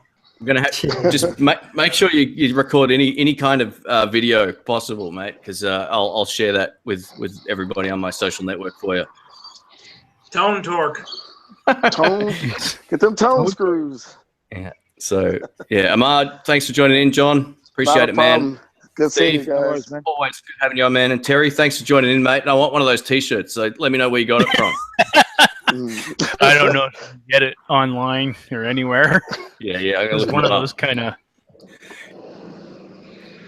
All right, guys. And thanks to everyone in the chat as well who's hung out over the last 2 hours and a bit. So it's been great. Thanks for Nick in the States and David for joining, who couldn't quite stay on due to network issues, I think. So it was good. It was good to talk to Nick. He made me feel good about my Telecaster. Yeah. And for those who joined the stream late, definitely rewatch it and check out Ryan's new acquisition. It's great. So folks, we'll catch you all on the next one. We'll do another one in the next couple of weeks if it's not too. I'll check the date, but there should be time for one more this year. So Shane, by the way, the little ahead of time thing that you put out, so we're going to do this in a week. That was really good. Okay. Yeah, it was. I'll do that again. It makes it a lot easier. Yeah. Shane, I think it might be a good idea for you to do like a day after Christmas, so everybody can show their new Christmas gear acquisitions. There you go. All right. That sounds like a good plan. I'll do it be the day after Boxing Day here if it's that time in the States. So all right, cool. We'll work that out. Sounds good. All right, guys. Thanks for all Take care. Appreciate it. Next time. Take All right, care. Thanks, guys. Take care. Hey, everyone. See ya. Oh, that's me. See you, John.